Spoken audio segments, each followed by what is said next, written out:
This is a Film Stories original podcast. Kraft Mac and Cheese is better than 90s hip-hop. We'll remind you of your childhood without making you feel incredibly old. Kraft Mac and Cheese. Best thing ever. Hello and welcome to We Are Starfleet, a Star Trek podcast on the Film Stories Podcast Network. I'm your cadet master, Craig, and I'm here to lead a discussion about the third episode of the first season of Starfleet Academy, entitled Vitus Reflux. Joining me, I have some rivals from two warring schools ready to discuss this episode. Up first, we have Mike. Hello. Hey, I have transported from the subsonic showers, and I am totally nude. Good. This is embarrassing. It's a great image I'm for embarrassed. everybody. Are you Starfleet Academy or War College? Oh, I'm definitely Starfleet Academy all the way. And that means that Ian is the War College. Yes, that's me. Famously aggressive, violent, athletic. All of those things. Everyone that's met you will know things. that about you. It's fine. Yeah. I give off real aggro vibes. So based on my themed introduction, we are discussing the third episode of Starfleet Academy, but details a rivalry between two neighbouring schools, Starfleet Academy and the War College, and there's a lot of appendage measuring to try and prove who's the best. So let's just get right into it. Ian, what's your thoughts on this third episode? And if people haven't listened to our first two episodes discussion, if not, why not? But if not, what are you thinking of the show so far? Yeah, so I think sort of in the same general vein as we were the last time we talked, I'm finding things to like. There are definitely things that are consistently irritating to me as well. I think it's continuing to find its feet, and it's still a bit of a mixed bag. I still think it's more positive than negative for me, but I continue to find little things to nitpick, some bigger problems to address, and just sort of kind of focusing on the things that are definitely there that I do like, and hoping that the show finds its footing as it goes on, as these shows tend to. Oh, Mike, same question for you. Same question, different answer, though. I have really enjoyed this episode. I thought it was a great breath of fresh air from episodes 1 and 2, which were definitely setting the tone for the series, doing a lot of heavy work to introduce the characters and the setting. And this episode, we kind of got to take a little bit of a breather and rest in what the Starfleet Academy quote-unquote show is supposed to be. And if this is what it's kind of leaning towards, I like it. I'm a little. We'll get into it, and I'm sure there'll be some great conversation. But largely positive. I've got a few small nitpicks based on this episode, and part of that I'm really excited to discuss with you guys. Is it just because I'm 40 years old and I'm not liking it, or is there other stuff? Yeah, we don't really have a youth person to help us down that road around here. Young at heart, Craig. No, I'm young well, at heart. I'm definitely not young at heart. I've always been old. Eventually I'll reach the age that I've always been, and that'll be it. I'm late 30s, so I have a similar question about, or there are things I'm not vibing with for that reason. But then I love CW, so maybe I am young Fair. at heart in that sense. I thought this episode was a massive improvement in terms of executing the premise of what Starfleet Academy is supposed to be. We got proper college level plots here, a school rivalry. We've seen that in various young person shows, as opposed to, say, I didn't like the first episode that much because it just felt like a standard Star Trek episode with cadets reacting to the problem rather than seasoned officers. And then the second episode, good, but not a Starfleet Academy episode. Whereas this, it felt like a Starfleet Academy episode. We're still missing the schooling of it all. There aren't a lot of classes, but at least we're getting the school rivalry thing, which is very in keeping with what this show is supposed to be doing. And it felt like the stakes were low, but the emotional stakes were high, which I liked. Yeah. Yeah, it did feel like the first episode we've gotten so far that fulfills the kind of promise of the premise of this show, where you don't just have, like Craig was saying, a mission in space with cadets, and you don't just have like what should be a proper diplomatic summit that for some reason is taking place at Starfleet Academy, and we've got to deal with the related hijinks and introduce new characters. And this episode, it feels like, okay, all the characters are in place, we're at a school, and we're just going to have school shenanigans, right? Like everyone understands, you know, team rivalries and school rivalries and interpersonal, jockeying for attention and for position in rankings in school. Like these are, while they are familiar themes, these are themes that one would expect from a Starfleet Academy show. So it's good to see the show finally engaging on that level. That was definitely one of the positives for me. Yeah, I like the little touches of putting it in the Star Trek universe. Things like one of the pranks is they beam the cadets in their underwear out into public places and things. Exactly. Like, let's use these, unique to Star Trek technological concepts and apply them to the kind of schoolyard and interscholastic rivalry shenanigans that we have seen explored before. Yeah, there was a lot of great interplay amongst the different characters in the school setting, and great use of dialogue throughout all of it too. Very quick, quippy, snappy, but also intelligent. They have cut down on the Gen Z speak massively, which I'm enjoying. It feels like the less dated than, say, the previous episode. Definitely. Yeah, there wasn't the Gen Z speak. I do still think we are getting a little bit of, what Craig, I think you were bringing up the other day, and I think you even shared an article about this, about, the dialogue kind of being written for folks who may not be giving their full attention to the screen at all times. And it did feel to me at least like there were a couple of times where we were having characters basically restack the stakes for the audience through dialogue, or were maybe, I don't know, maybe there was an opportunity, I felt, in a couple of moments for there to be some classic, Star Trek technobabble or kind of Star Trek feeling dialogue, and instead they went with a fairly generic or flat or shallow kind of dialogue choice. And I felt like there was maybe not dumbing down, but I did feel like there was maybe like let's not raise the bar. I felt like the bar was not raised a whole lot in terms of the dialogue, the way characters were speaking to one another, particularly coming from some of the professors. Like I felt some of Tig's dialogue was just not. It just was falling a little flat for me, which is a shame because she, as a performer, does not fall flat for me, despite her typical delivery method. I just felt like there was meat left on the bone. There were some opportunities for better writing, in my opinion. And it's a strange structural choice as well, because it's not as if you need to do a sophisticated recap after a commercial break. It's a streaming show, so it just runs continuously for anybody that's watching it. Whereas right, exactly. Back in the day, you'd have, say, Act 1, then you'd have a commercial break, and then you'd get caught up with what's going on in Act 2, normally with like a captain's log to remind you of the situation. But yeah, there used to be ways of doing these that we didn't notice were happening, even though they were basic structural choices. And when you notice the structure, it does stand out. Yeah, just anytime a character comes into the room and just says like, so this is what we're doing, or these are the stakes of the episode or this scene, it's just like, I don't know. I noticed that there was instead of like log entries where we would normally have a character come on and say, oh, Captain's log supplemental. This was it seemed to be like letters home, like they were addressing letters back to their parents.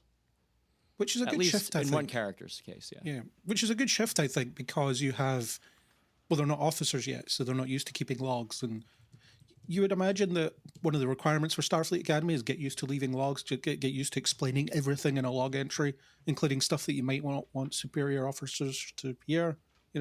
All the ones where it'd be genuinely like, Captain's log, I broke the prime directive today. Anyway, here's what's happening next. Not quite as blunt as that, but that kind of idea. opportunities too, like Boimler has like practice logs that he's doing in lower decks. Like there could be, especially for some of these characters who are so upfront about their desire for captaincy and for status in Starfleet, to embrace some of those kind of quirks of like, I'm performing captain now, or I'm practicing, what it's going to be. I'm documenting everything now because I know I'm going to have to do that at some point in the future, and I want to develop those habits. It would be kind of cool to see something like that. Remy's letters at the start of the episode, it's very much, "Hi, I'll be your main character for the episode. I'm yes, and here's my arc as well. I'm going to have to learn a bit of humility. So stay tuned, fellas. We're going to go through this." But that's really good, though. I don't want this series to be hyper fixated on Caleb's story. No, me neither. Yeah, I'm glad we're getting a taste of some of these other students. There's just it's a slightly generic so far, like level of background that we're getting. I'd love for us to start getting, especially since again we don't have that many episodes, get specific. Like, I want to hear exactly what these characters are writing to their parents that they aren't responding to. At least give me a little bit. Give me a taste. Give me some more insight into your character through, if it's not a log entry, like have it be a letter. Like, go into some specifics. Like the character Genesis with the Admiral parent, like, give us an anecdote, give us a story, give us a specific moment that was difficult for you in your life being an Admiral's kid. Don't just keep referring to the fact that you're an Admiral's kid and expecting the audience to fill in the blanks. Let us in to you as a character. I feel like there are opportunities that are being missed here. Yeah, we'll get on to my issues with the way they handled Genesis in this episode for sure, because I do think there was a missed opportunity where she was concerned particularly, but the Remy setup was very good. This idea of, I'm going to be the best because my parents want me to be the best and they expect me to be the best. And his lesson is learning there are other people who are really good too and possibly better than you at stuff, and that's okay. It's the classic arrogant guy getting knocked down a peg thing. But again, CW show. This could basically be a CW Star Trek show because it is outlining its aims in the way the episodes are structured. I've seen so many of these young adult shows on the CW that start with, a narration from one of the characters saying, here's what I'm really struggling with this week, and here's what I'm going to overcome by the end of the episode. And then it delivers it. And I don't think it's not the most sophisticated writing in the world, but it's clear and it's concise and it tells you exactly what's happening. So I think that's, especially for your target audience, I think that's useful. Yeah, the arc is clear. I'm really just talking about, like, it would be wonderful if there was something that was unique about this particular character's journey. Yes, it's clear and we get it because we've seen this kind of thing before, but like, give me something that is Star Trek about why this character feels this way. I get that he feels this way. That is clear, and it's a good arc to explore. It's something that is, perfect for this kind of show to explore. Just give me a little specific nugget. Give me an anecdote. Tell me a story about how, like, that illustrates your struggle. Don't just tell me that it's a struggle. Like, I believe you, but I'm looking for a little bit more. That does come later, but yeah, it's not exactly wowing you with an in at the start of telling you why he's that way. Although, again, the structure makes sense because he's trying to big himself up to his parents. They won't accept any weakness on his part, so his letters have to be about, here's how great I am. Yeah. The frustrating part about that, though, is we don't have any knowledge or foreknowledge of who his parents are. We're only getting it from his perspective. So it's hard to say, like, okay, is he an unreliable narrator of sorts? Caleb thinks he's lying at one point, and to the viewer, it seems like, it's a genuine reach of emotional vulnerability to show that, yes, he does have parents who put those heavy duty pressures on him. To Ian's point, even though the character Remy says these are the pressures and my parents expect me to be perfect, et cetera, there's no real evidence to back this up. So it was hard for me to relate to this character other than that he was saying this as a way to relate to Genesis. Yeah, you do kind of have to take it at face value. Yeah.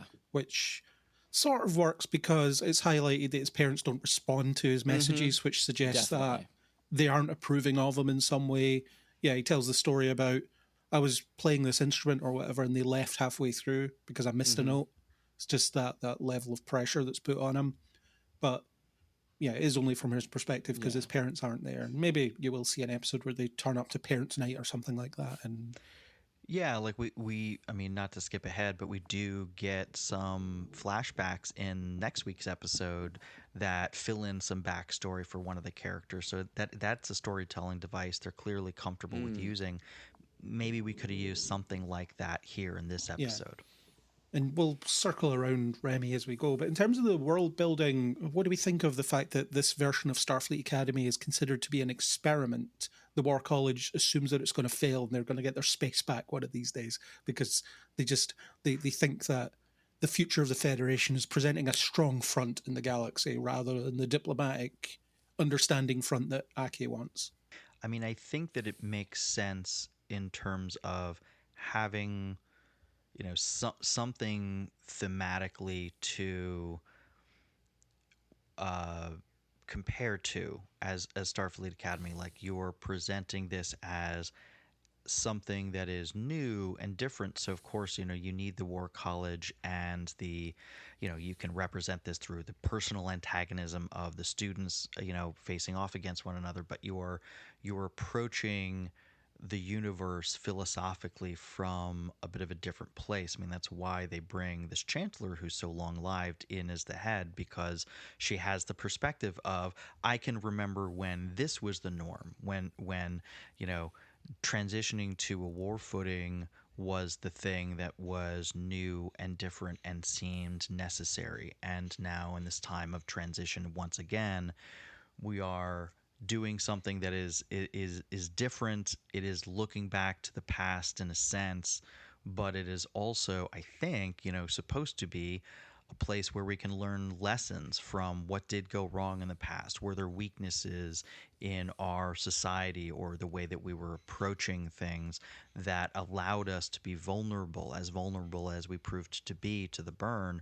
And how can we develop greater resilience for the future? I mean, I think the fact that the War College is still existent, you know, like back when Starfleet Academy existed, like we didn't really get a sense of there being like rival schools or institutions. It seemed fairly monolithic. It was like, this is the way you enter, you know, society.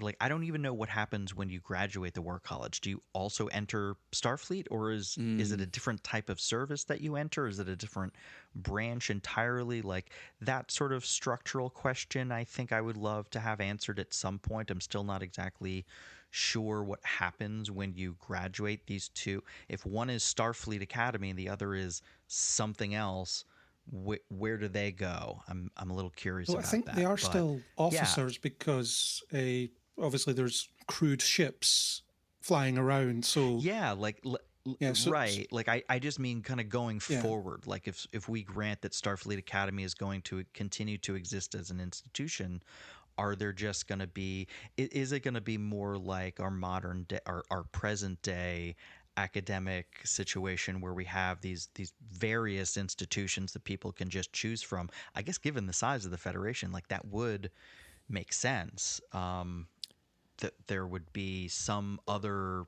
place to go to learn besides just Starfleet Academy. But if I remember my 32nd century history well enough, the War College is part of the Earth Planetary Defense Forces in the timeline of the burn. So what I'm really curious to know is what happened to Starfleet on Earth, that essentially the Federation left Earth and whatever remained of Starfleet Academy, Starfleet headquarters, was then purposed by Earth Defense Forces. So in that 100 years or so, now that Starfleet is back, they are integrating it again, right? So the way that I view it is Starfleet Academy, the ship, can come down and dock at the War College. I know last episode I kind of posited that maybe it was like, campus was across town or something to that effect, but clearly they're sharing the facility together. So they are working together, they are taking courses, at least fitness courses together, and commingling throughout the facility.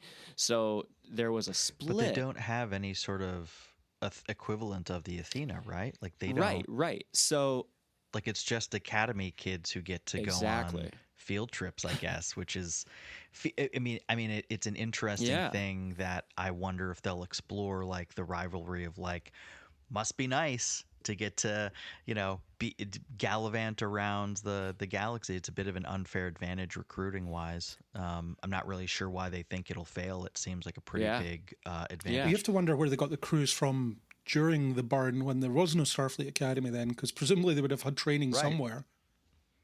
There's some sort of training. Yeah, I'm a little curious about that where too. Did Vance study? I wish the show was a little curious about some of the stuff.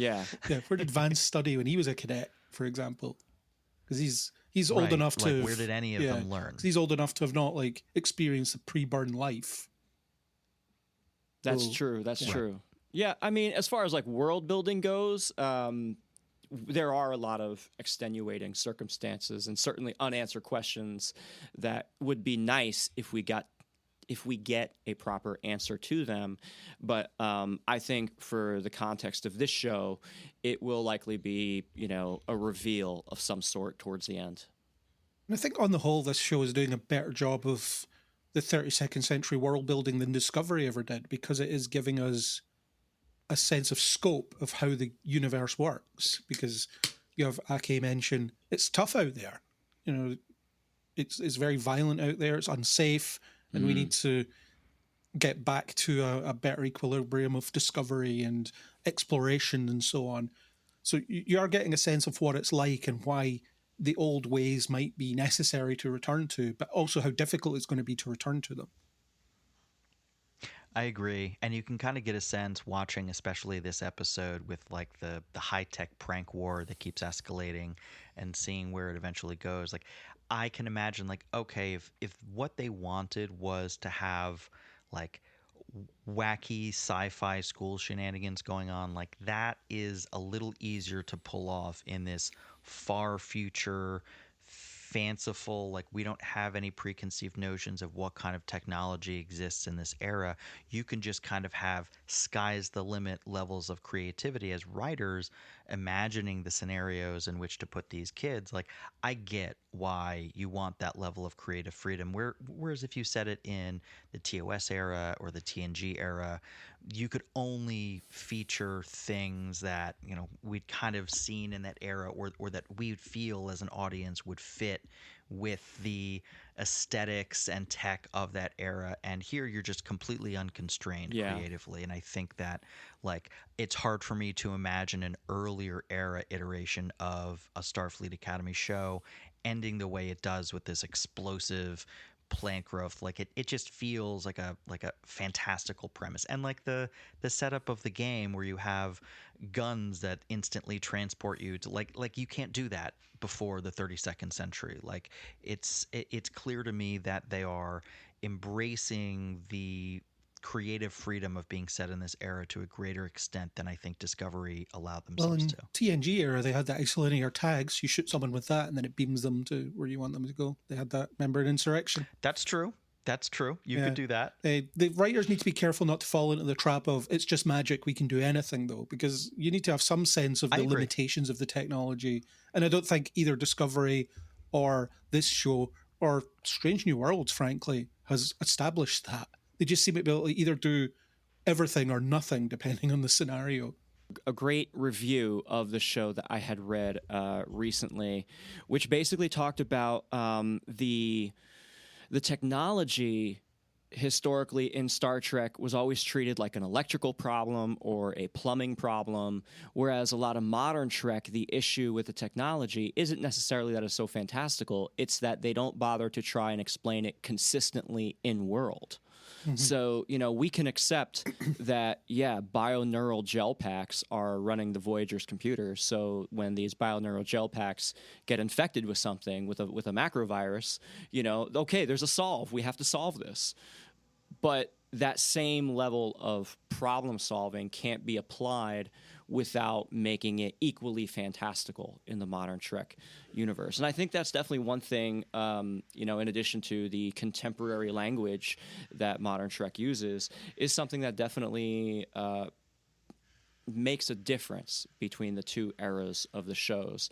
And Starfleet Academy being set in the 32nd century, if it's so indistinguishable from Magic, then from a viewing standpoint, it's hard to stay consistent with what that rule is. Like this game that we see them play, I had totally forgotten about the isolinear laser tag, and even Sam in the show says, "Oh, this is laser tag." So it's, yes, we can draw a line of evolution of what that technology was to what it is now in the 32nd century, and I appreciate that, but that needs to be consistent with the technology that they show. Yeah, and they could still play paintball or something like that. That's, it's pretty low tech, but you don't need to spend money on an effects budget to be like, this person's out of the game now. It could be a daub of paint on their uniform, and it's like, you're out. That's it. Job done. I don't know. But I think that's why the modern era of Star Trek leans more on emotional problems and emotional solutions to those problems rather than the tech problems. Because, well, in Voyager, they often were like, okay, press this series of buttons. That worked. Job done. Dramatically, it means nothing. And you did manage to get tech problems that were character-driven in, say, TNG and so on. So it's possible to do it and for it not to seem contrived. And you're able to follow the logic of, this device can do this, but not this. How do we solve this problem? And Geordi knows how to do it because he's the engineer. But yeah, there just seems to be a lack of any kind of technological awareness in any of the modern Star Trek shows. Sometimes they can do stuff and sometimes they can't, like I said, and you don't really understand why that is. Ian, you look like you're about to say something.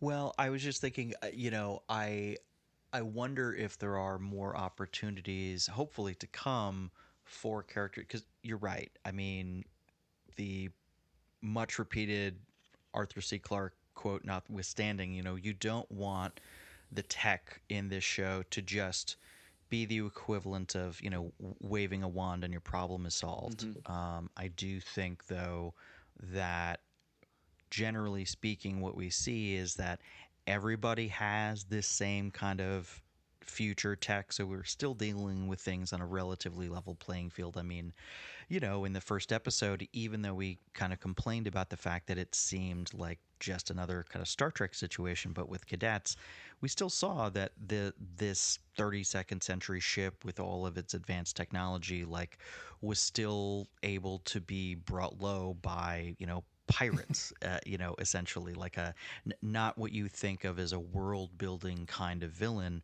And so I do think that the show is going to continue to present the limitations of the technology as wonderful and fantastical as it can be, and as stupid as we all think programmable matter is. I think that the instant transportation stuff, all of these sort of iterations on existing Star Trek tech are fine. I think they're being implemented well, and I think that the use of the transporters to pull that prank off, that's something that we didn't and wouldn't have seen earlier on, that we can see in this era. And I think that as long as they're being creative and thoughtful about how they're applying these fantastical technologies to these stories, it's all fine, because as you said, the real core is, how are these characters being challenged emotionally by the situations in which they find themselves, and regardless of what technology is at their hands, how are they grappling with the ethics of using a particular technology in a certain way, or the ramifications of having used it. You can still tell compelling emotional stories, human stories, for lack of a better word, despite all the the flash of the technology. Yeah, and you could do the transporter prank in any era, really, because they always have transporters. So all they need to have access to is a console that lets them beam people somewhere. So, Yeah. They do, but I mean in terms of there's a punch, there's a visual and comedic punch to the instantaneousness of it. Like, yes, you can imagine, I guess it's still kind of funny or impactful to imagine the kind of slow whine as someone materializes in the middle of a classroom, but having someone just pop out of nowhere into, like, there's an edge to that isn't present in the earlier eras that I think this episode exploits. And they've been walking back some of the tech as well, because you had the comm badges in Discovery that were everything. They were your tricorder, they were your communications device, whatever. I'm glad they walked that back. Whereas here, like, Remy has a tablet that he uses to write to his parents on, and they seem to walk everywhere rather than beaming everywhere, because you had ludicrous scenarios in Discovery where Burnham and the first officer's name, I forget his name, the Callum Keith Rennie character, there was like, can I see you in my ready room? And then they just beamed there, and it's like, it's 10 paces away. Come on, guys. I do wonder if that's also a construct of, like, we are limiting children's access to this extremely advanced technology that we currently have at Starfleet, you know, just for the sake of, number one, storytelling, and number two, in-world, the students themselves. Could be, yeah. It's a they're clearly focused on the physical fitness of these cadets, so maybe it's an excuse, like, not to, like, to force them to walk everywhere. Plus, we paid for this massive set, so we want to glide the camera through it all the time, and we want to do a lot of walking talks because we have a big set where they can walk across the quad and then go up the stairs and whatever. Yeah, no, but honestly, yes. Like, in terms of framing characters, putting them in situations with one another where they can have these interactions and be moving through this space. Like, yeah, if you're just zapping everywhere, like, you miss those opportunities to have a bunch of kids in the hallway of a school. Like, who wants to see an empty hallway in a school show? And in terms of the rivalry, I like how Aki kind of encourages it. She talks like, no, we need to nip this in the bud. The review committee or whatever they're called are coming soon. We need to stop this. And she's like, let them be kids. They've had a hard life up to this point. We need to let them be kids. And then when she's encouraging the rivalry among the cadets, because she gets sucked into it, she's like, look, we're Starfleet. We're peaceful, but we don't back down from a conflict. We resolve it. We don't say, no, you're right, you win. Yeah. We fix it. We solve it. So I like that she gives them all the clues they need for the prank that she's already come up with. And the way that it pays off, it's like, you told us exactly what we needed to know. It's like, yep, I did.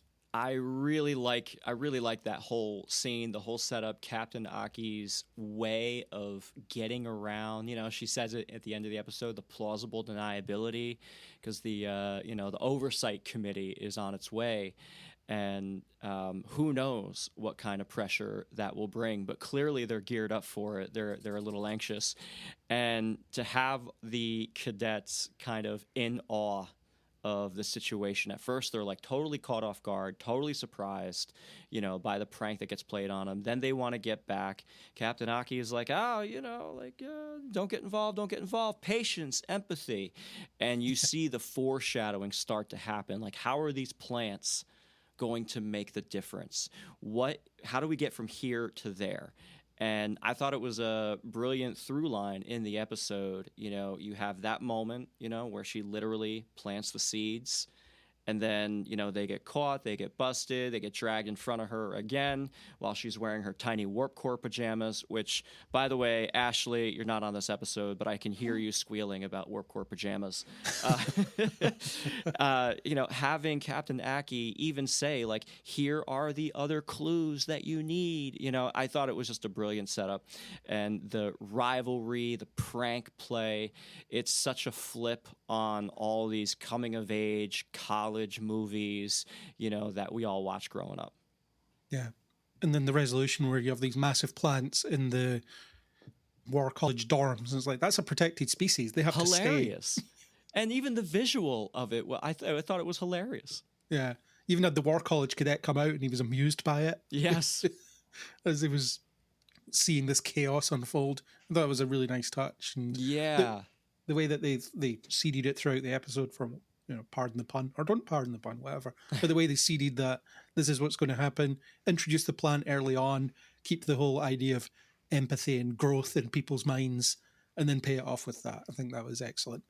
Yeah, I liked for as much as we kind of complained a little bit about how we're still not seeing that much classroom activity in Starfleet Academy, we are getting lessons, Yeah. right? Like there is still very much like I too really enjoyed the end with Aki, and yeah, she's kind of laying everything out for them after the fact, but it it really was clever the way things were seated for these students throughout the episode, and then to have them all work together to realize that and to recognize that they weren't going to win a direct confrontation with the War College, which makes sense, right? Like, why are these kids from the Starfleet Academy expected to do just as well in these war games with the War College students?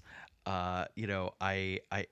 had that, competition in the atrium where, Genesis is able to win 1 point because of using, brains over brawn. Essentially, it would have been nice if we had seen a few more examples of that, but it is where ultimately we ended things of like, you guys need to work towards your strengths, and these are the strengths of Starfleet, and you need to learn why these are actually strengths and not, flaws to work through or past, and like these are actually opportunities for you to best an opponent without them realizing that that's what you're doing. And I think that's a good lesson for anyone. It's a good lesson for these Starfleet cadets. It does feel in keeping with the Star Trek messaging and ethos that we do want to continue to see. Well, winning a point and losing the match, it does underline the point the episode is trying to make, because they go into that conflict trying to beat them at their own game when it was going to be impossible because they're all seasoned, well-trained war cadets, and the Starfleet team are a mess. I guess I was missing a little acknowledgement of that. Like, I would have liked for some character to give voice to the problem of, like, or even just the incredulity of, like, wait a minute, we're going up against the War College in war games. Like, can't we have like a botany competition too, like to even things out? Like, what are we like? Why are we playing and being evaluated on this game that feels so clearly geared towards their strengths? And they just learned this game, Ian. right. They just learned it yesterday. Yeah. But it does highlight that as Starfleet, you're going to get in fights sometimes, and you need to learn how to manage that. And it isn't always trying to fight them at their own. It's part of the deal. On their level. You have to come up with some other ways. So they get nowhere because Remy thinks that they're going to win because he's a great leader already, and brute strength is the way to do it. They're just going to be better than the other team, but they can't be. And then you have Genesis sitting there saying, no, here's what we need to do. Here's how we figure this problem out. So she's already seeing it from that higher level point of view. She's the one that tries to get Caleb on board because she knows that he's going to be the best fighter they have, because Sam isn't much good, for example. She's like I say, the entire team is a mess because they're A, not working as a team, and B, not all that skilled as a group. So it's just that they're going to lose on a one-to-one. And those were the top 8. Yeah. Those were the ones who made you saw all the people crying and stuff like that on the battlefield. That was funny. Yeah. So yeah, it's like laser tag, hard cut to explosions. Like, the show can definitely be funny. Like, for as much as we point to moments where things are occasionally cringe, like they do get humor most of the time. And then Remy's obvious arc here is to learn that he shouldn't be in charge of this team because he's not the best person for it. He's not a good leader. He needs to recognize that Genesis is a better leader because she takes stock of what she has available and figures out how to deploy it. And that's where I said there was a missed opportunity, because this is Remy's story, but there was an opportunity to have a parallel story with Genesis. So you don't learn anything new about her. She's an admiral's daughter and she's an overachiever. We already know that. And we still know it here, but we don't know much else about her. Whereas we learn a lot more about him. So it kind of feels like that character's been somewhat sidelined. I mean, she was barely in the second episode at all, but in the first episode, she was the most equipped to handle the situation. And here she is as well, but you don't learn anything more about her. That's kind of sort of feels like just a product of this being episode 3 of the first season. And I actually genuinely agree with what you said. You know, there's a missed opportunity for that parallel story, because we know that Genesis, okay, you know, she has some issues based on her lineage. And okay, now we know that Remy is also having issues due to his parental lineage. And they have something very deeply in common. So in the previous episode, you know, Genesis kind of opened up just a tiny little bit, right? And then in this episode, we have Remy opening up a little bit more. So does that mean in episode 4 that now they feel that they've opened up enough that now a parallel story can be told? Maybe. I'm not sure. I don't know what they plan to do with the Genesis character, because, like I say, they're just repeating the beats with her. Sure. And I do like how they set up that potential parallel story, because you have him waking up at 4 a.m. to work out, and then he goes out in the corridor and she's already there. It's like, yeah, I get up at 3:30 every other day and 4 a.m. when I do this. And it's like, Jesus, what's going on? That just sounds kind of insane. But that's overachiever talk, isn't it? That's just the way that they work. It's wake up at, you know, the crack of dawn, so to speak, to get ahead of everybody else. So it just seemed like that potentially set up something there. Although I don't think Genesis had as far to go, because she already knew that she needs to value the people under her command, so to speak, rather than just assume that everything will be fine and if you shout loudly that you'll win, like Remy did, which was obviously wrong. And him backing down and saying, no, you should be in charge, clearly, and then outlining it with his final letter being like, it's fine that, because other people are great, and it's fine to step back and recognize that. It's a bit of an echo of the Dal lesson in season 2 of Prodigy, where it's, no, sometimes being the first officer is fine. That's where you're supposed to be. Yeah, and the Riker lesson of the entirety of TNG. Now, Riker was just complacent. He just didn't want to leave. He was too comfortable on his beige plush ship where he got to do whatever he wanted. He was very comfy in those plush command chairs. He was just waiting until Picard got promoted or died. That's what he was doing. Yeah. I mean, like, look, he must have been thinking, like, my God, we get into so much crazy shit eventually. He's going to kick it. When the Borg took him, I thought that was my chance. No, he came back. Right. It's like, you know, that's what he was actually thinking when he said, Worf, fire. Now's my chance. Let's do it. Now's my chance. I'm in charge. And then eventually it becomes that situation where it's like, I'm never going to get it. I'm just going to take the Titan. Fine. At least it's a new ship. They keep trying to give me old crappy ships, but this one's a new one. Anyway, enough about Riker. He hasn't shown up in this season yet. But, they'll isn't find the a way. trend that he shows up to help at the end of the first season? Isn't They'll that what find a happens? way. Well, they'll find a way. But going back to Genesis briefly, you know, that's another example of, you know, like the kind of thing that I would love to see if we didn't see it in this episode. Show us at some point. Like, I'm interested in the fact that these two characters came from, or at least presenting as coming from, two kind of high pressure home environments, and yet you have one character who is seemingly taking the wrong lessons from all of that, this hyper competitive, you know, win at all costs, like smash right through them, direct approach attitude, versus Genesis, who is obviously still like type A. She's very open about the fact that she's extremely driven, that she wants to be captain. And yet she is able to more successfully synthesize the Star Trek command ideals and present as the better candidate for captain. I would love to get a little insight into whether, for as challenging as it probably was, whether having an admiral for a parent made that difference for her. Like, give us some insight into the complexity of these family dynamics. Don't just present us as a generic, like, yeah, she's a military brat, her dad's an admiral, she's got some baggage. Like, present a three-dimensional complex issue. Like, you know, show us that this thing has been a huge challenge for her, but also that it is established certain principles in her that she is using to her advantage now as well. Because I like that she's working to be the best self she can be, but not at the expense of others. She's not pushing anybody over to lift herself up. Yeah, it's not a zero-sum game for her. It's not like my victory must come at the expense of others, where his attitude does clearly stem from that. Yeah. I thought that this was Genesis, her first time on a planet.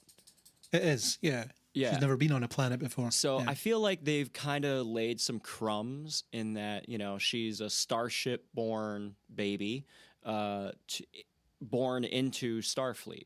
So there's high expectations. She's had the training, you know, she's gone through the courses, and this is her opportunity to show like what she's made of. And I do get the sense that her story is coming. I imagine so, yeah. She's one of the principal characters, and it feels like they're doing, each episode is a central focus on one of the main characters. I do fear that they're going to reveal that Vance is her dad, though. I feel like that's the direction we're going, because she deliberately never mentions her Admiral dad's name. I know she has a surname Lythe, in this, but right? Is it Lythe? Yeah, oh, so you're it could be saying that maybe she changed her name or something? or took her mother's name or something. But there was a mention, because didn't Vance mention in his first season, in season 3, that his family were away? Well, Starfleet was a dangerous place to be. I think the family comes back in the season 3 finale after they resolve the burn, and I don't think the offspring is female. No, he does mention his daughter, though. Yeah, could be. Yeah. When he promotes Burnham to captain, he says, "My daughter, she always does things the unconventional way, but she does it her way." All right, so we have a theory. Ian, do you subscribe to this theory? I mean, I could see it. I just hope not. I'm not inclined to think that she is, but I could see them going in that direction. Yeah. I hope they don't. I'm curious if it's going to be like if it's going to be a character that has some greater significance to the show that emerges as some sort of potential source of not just background conflict but active present day conflict. You know, if this is someone who's a currently serving officer, you know, there might be situations where her actions come to reflect on him or whatever. Like I can imagine them doing something with the father character. Having it be Vance feels like a bridge too far. It makes the universe too small, doesn't it? What if her dad turns out to become a badmiral? I mean, I think we're given to suggest that at least he's a complex moral, just given her background and how it seems like she's clearly like she is not responding well to even like references to her family. So there is stuff there for sure, which I'm certain we'll explore. It's just man, I hope they don't shrink the universe down to make it Vance. Maybe she's a Kirk descendant. Let's go with that. Maybe she's related to some, like, there's a secret surname we haven't learned yet that is going to be recognizable. I'll bet on that instead of it being Vance specifically. And then we start getting into eugenics, don't we? This bloodline of Starfleet officers. Noonien Sung has such a stigma still attached to it in the 32nd century. I decided to change it. Oh, God. Please don't. Don't. I decided to change it, unlike that idiot in the 23rd century who didn't. And, who knows? I hope not. We hadn't invented name change technology back then. Mike, you mentioned that this wasn't Caleb's episode, but he still does have quite a prominent fixture in it. I do think that even if the episode is going to focus on another character, we're always going to get that Caleb moment. We're always going to be furthering Caleb in some way. He'll be in the mix because it seems like, at least for this season, he's your principal character. So in this, he has a bit of a chat with Tarima about their choices that they made, and he assumes that the War College was somewhere she went to avoid him, and he doesn't think he belongs in Starfleet Academy any more than she belongs in the War College. And she's like, "No, I can sense you. you're full of crap. Mhm. You actually like where you are, and you like the people around you. You're Mhm. just trying really hard to convince yourself and everyone else that you're not. So she's very much outlining his inner emotional problem to him, and he doesn't like that. He doesn't Yeah. like to be called out on his nonsense, but it's true. He quite likes where he is. He does. He does. I thought that the conversation they have on the basketball court, shout out that basketball still exists in the 32nd century. And they have whole courts for And they have it. whole courts dedicated for it. I found that conversation to be really good because Tarima comes at Caleb a little bit and says, "Oh, you think you got me figured out? You got me perfectly analyzed." Because he says, he calls her out, says, "You've grown up on Beta Z for so long, you are the president's daughter, you're so used to rules, so of course you're going to run off to the war college because that's what you're used to. You're used to rules, you're used to this, blah, blah, blah. You finally get a chance for freedom, and you don't want to take it." And he feels rejected because he is that freedom that is being represented by Starfleet Academy. And he says, "I thought we had this trail off," and they stare at each other with longing eyes, right? I actually really like that scene because I, too, would be pretty pissed off if someone who I barely know wants to argue with me over my choices that I personally make. There is a variable at play here, an X factor that we don't quite know yet, which is she has this inhibitor attached to her. And I think that this inhibitor is going to kind of reveal to us, the audience, another underlining factor to this story that they are sharing. And I'm curious to know what that is. But from the outset, it seems to be that this is a place where she feels that she can thrive and she can become a part of something rather than just being the Beta Z princess for all that it matters.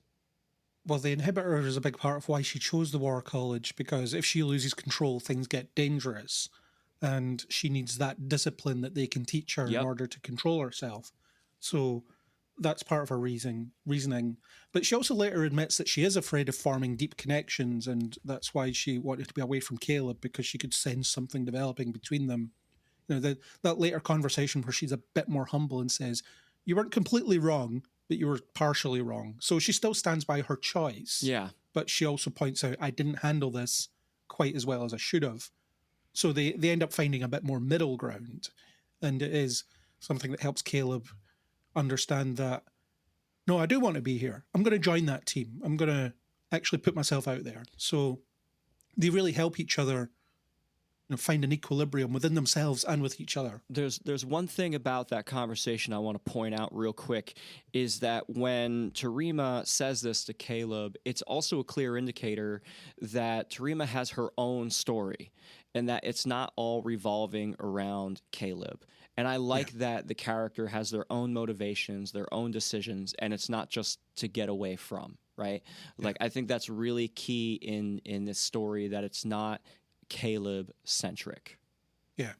And it's obvious what the end destination is for them. They're going to be a couple, of course, eventually. But it's not a tedious journey to get there. It doesn't feel like they're deliberately holding it back just to make it last longer. They're actually giving us reasons why they're not quite there yet. And with this being a 10-episode season, it'll probably happen a lot quicker than you might expect if it was a 20-episode season. But it's a slow burn, but it's not too slow a burn, which I quite like. And then even when Caleb comes to decide, no, I'm going to join that team, it doesn't sand off his rough edges. Yeah. They're still there. So there is complexity there. I'm actually very impressed with how they're handling the organic development of the young characters, because it doesn't feel like once they fix that flaw, they're different people. And they haven't really fixed that flaw. They're just more aware of it than they were before. Yeah, I agree. So far, it does feel like nobody is a completely different person once they've learned their lesson for the week.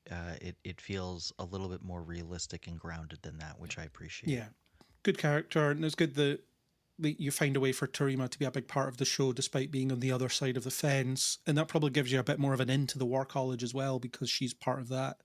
So you have a character that represents that side of things. And I will say I quite like the Mugato mascot outfit. Yeah, It's another example of I like the the internal referencing being pretty appearance. decent here. It's like it's not calling out and jangling the keys in front of you. It's just there. No prior knowledge is assumed, and it doesn't say, "Look, we have a Mugato costume. Tell us we're amazing." It's just there, which is the right way to do fan service. Yeah.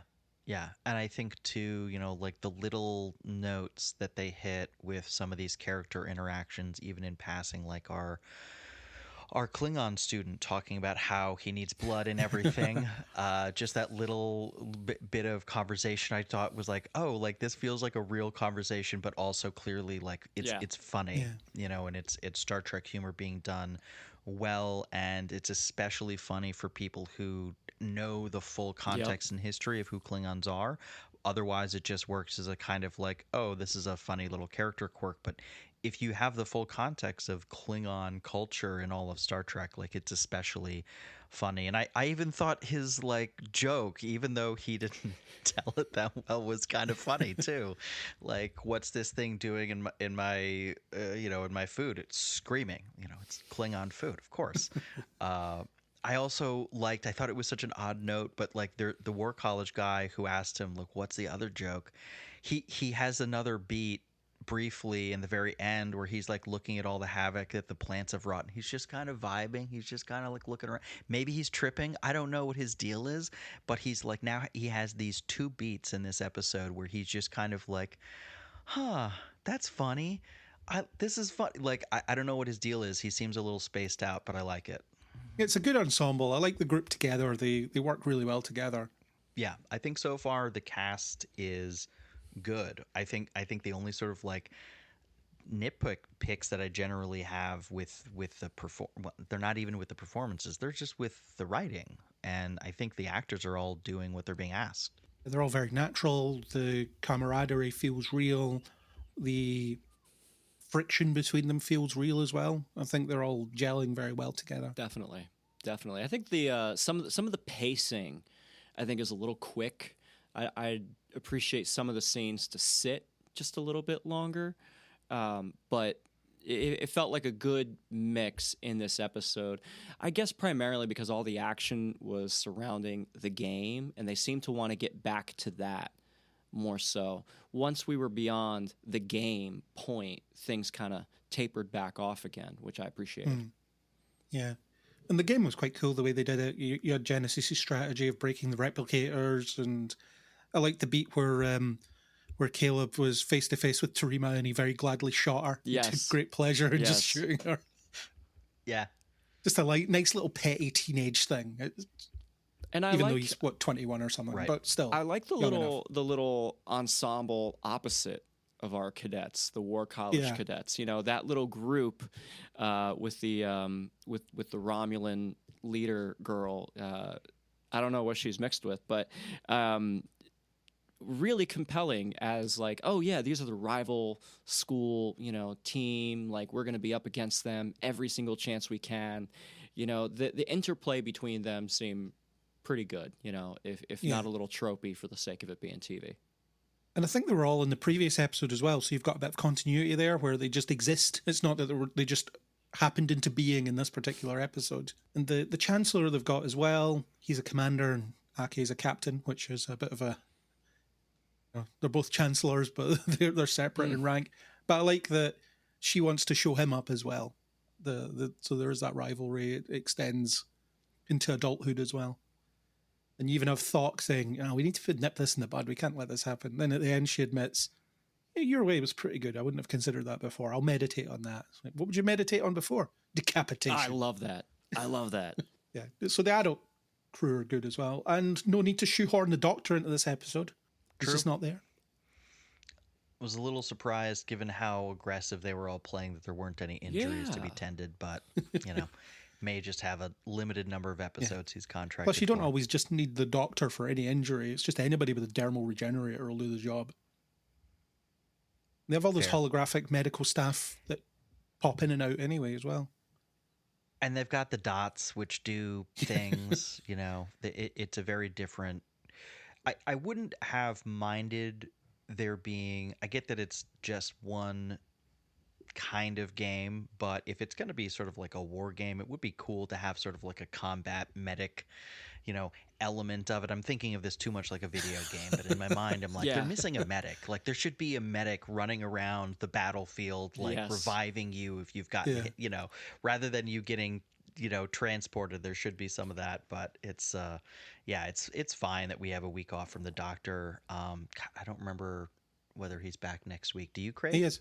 Yeah, he's in the next one. He is. Okay, great. I may have seen a head. May not, maybe not. Who can tell? Yeah, I mean, I did too, but now I don't remember. Yeah, this is. He's missing from this one certainly, which is good. Yeah. Again, that shows I've been impressed with the lack of internal referencing in this show. It's Same. not that it's not there; it's just that it's not drawing attention to it. It's somewhat purely restrained. decorative in a lot of cases as well. It's just not. It's not beating you over the head with it. It's just there. I'm okay with the James T. Kirk Pavilion or whatever because Right. they're not saying, "Oh, this was named after the most famous captain in Starfleet history," because most people won't care. In the same way that you would be at your own university and it'd be named after someone who was significant to that university, and you're like, "I don't know, I don't care, I don't know who that was." Yeah, you have the Doctor who's like living history, and no one cares either. Because by this Except point, Sam, of course. in their universe, at this point, the Doctor's just there. He's been there. He's always been there. So Yeah. there's no need to really like reference it or bring it up or be like, "Oh, look, it's the Doctor," other than having Sam in the pilot episode. Yeah. Do we have anything else we want to bring up about this episode? I think I've about covered highlights. I really enjoy Tig Notaro as Jet Reno. Seems to have gotten one of the best jobs post Discovery. She's hanging out. She's a xenobiology teacher. She's the coach for Gattaca, the game, and just seems to be Alaka. just seems to be generally involved with all the students. And I really like this role for Tig, and I really like seeing Jet come back, like that sort of snarkiness, that sort of level-headed, real, like, hey, look, I'm over 1,000 years old. There's nothing you can do here. I'm just going to expound some wisdom. I think it's a great take. And also the reveal that Jet and Cadet Master Thok are a pairing. I think that's really cool too. Yeah. I like that you forgot to prepare dinner. Yes. And it's like, we'll go out. It's fine. And then she's like, well, I feel like Klingon French fusion or whatever it is. I'll just get us a res. No big Yeah. deal. Don't worry about it. That was good interplay. Yeah. And this environment makes much more sense for her to appear and disappear as she did in Discovery, except it made no sense there because she's in the engine room. We just don't see her in this episode for some reason. Yeah. Whereas here it's, well, no one's been taught by her this week, so we're fine. No, we won't question where she is for that reason. And the advice she gives to Raimi is good as well. The don't show up for people that don't show up for you, and a message chasing is not worth reading. Yeah, I liked that scene with the two of them. I thought that was her best scene in the episode. Ian, do you have any last things? I was so not a fan of all the record scratching in the freaking soundtrack. I don't know why. It just, it's like Gen nails Z, on a baby. chalkboard to me. All that shit. No, it struck me as old person trying to be young and hip. That's how it struck my ear. Maybe we should get a Gen Z Star Trek fan in to like see like how some of these choices hit them, because like some of the stuff that seems cringe to me may not be hitting the target audience the same way. Like, I'm open to that, but every time there was like a like sci-fi record scratch, I wanted to peel my skin off. How old is it, Gen Z at the moment? 18 to 25, is it? Something like that? Yeah. Who knows? Do we Somewhere know in there. anyone in Let's that ask, age bracket? let's I ask don't Violet. think we do. I don't know that I know anyone Yeah, I watching don't- this show in that age bracket, but I certainly know people in that age bracket. Well, that's kind of part of the problem Yeah. of this show as well, because we were discussing offline how they unfortunately put the premiere up on YouTube and it was only watched live by 1,300 people, which is horrendous. There was I think it was Red Letter Media's review of season 1 of Deep Space Nine got more views than that, and that just shouldn't be the case. Well, when- apparently, I'm reading that Red Letter Media did that on purpose. Okay. Yeah, so I don't know how much I trust that whole situation between them. I usually find Red Letter Media to be very thoughtful. You know, when they criticize stuff, they're quite thoughtful about it. But oh yeah, but in terms of the counter programming, it felt like it dropped on the same day. But the point remains, I think it is terrible marketing on Paramount's behalf. I mean, I didn't know that the first episode of a new Star Trek show was just going to drop on YouTube for free. Like, if I were not actively plugged into Star Trek already and news, like, I would never have found that out. Like, I didn't, like, no advertising told me that. Like, I just heard about it through word of mouth, and you know, the fact that we're already reviewing the show kind of renders the point moot. But if I had just been a casual viewer, like, I wouldn't have known that was happening to watch live. Like, never would have crossed my mind. If you've already watched it because you are a subscriber to Paramount Plus and you've been bombarded with Paramount Plus adverts for the show, you are not going to be inclined to go watch it on YouTube. The principle's fine, right? We'll give you this. If you're already, we'll give you this taste of the show for free, and then hopefully you'll want to seek out the rest of it. And let's face it, probably download it illegally, but maybe not. So that begs the question: maybe you'll like, pay money. You know, who was the YouTube premiere really for at that point? Was it for the purpose of getting new subscribers, or was it for the purpose of just having it there as another vehicle for people to watch the first episode and then go watch it on Paramount? I don't know. I don't really know what the purpose was for it, because it just seems like without advertising, you know, without the actual marketing of it, because I don't think that the Star Trek team, like the producers on Trek and their marketing department, is necessarily talking to their counterparts in Paramount, and that drop off is very noticeable.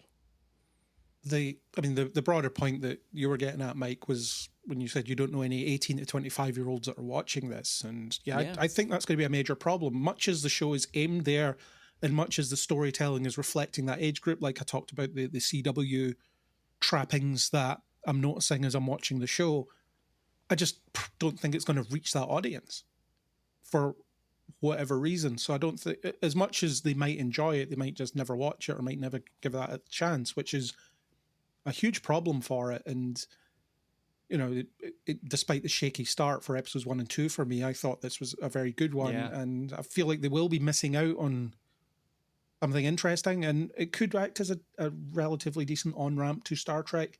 As far as I know, Prodigy did pretty well, but that was because it was airing on Nickelodeon. Right. So the target audience would just be watching Nickelodeon and they would see it. But taking Star Trek off broadcast TV is probably massively limiting its audience. 100%. And I know they eventually put it on broadcast TV. You hear about Strange New Worlds turning up on, you know, airing on whatever channels and things later on, but I feel like it needs to be first run broadcast somewhere in order to get an audience. It started with CBS All Access wanting to make Trek, you know, their tentpole IP to bring people onto the app and get those subscribers.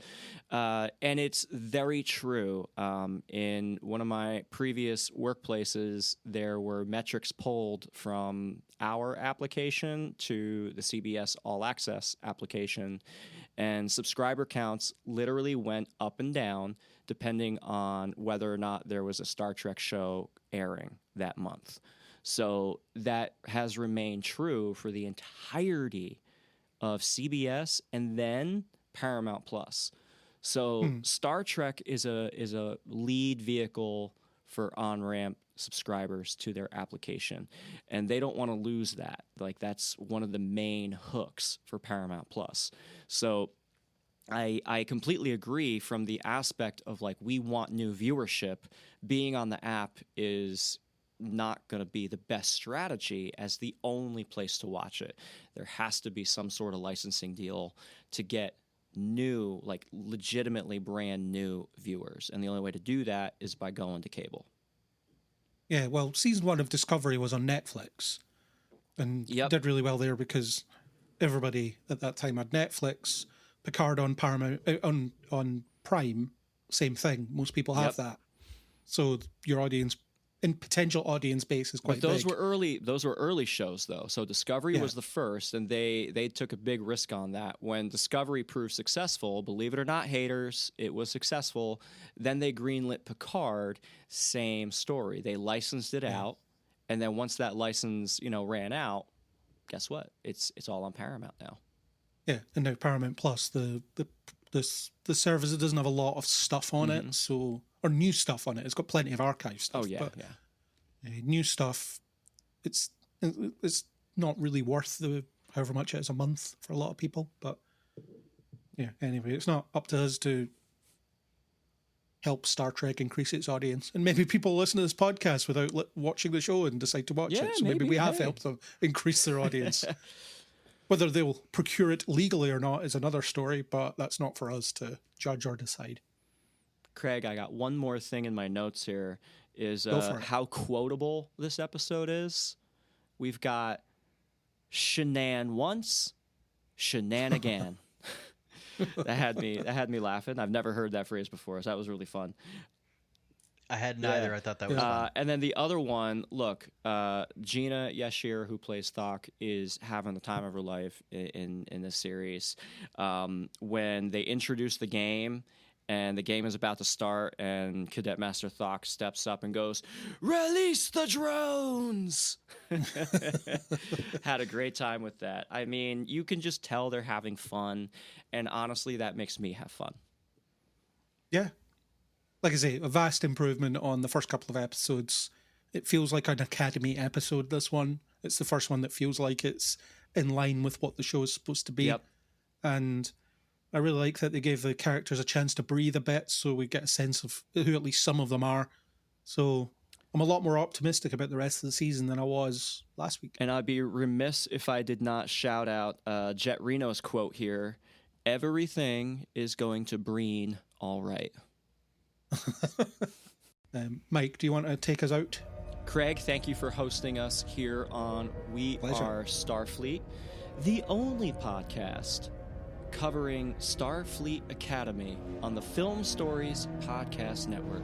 You can find our coverage at wearestarfleetpod.com.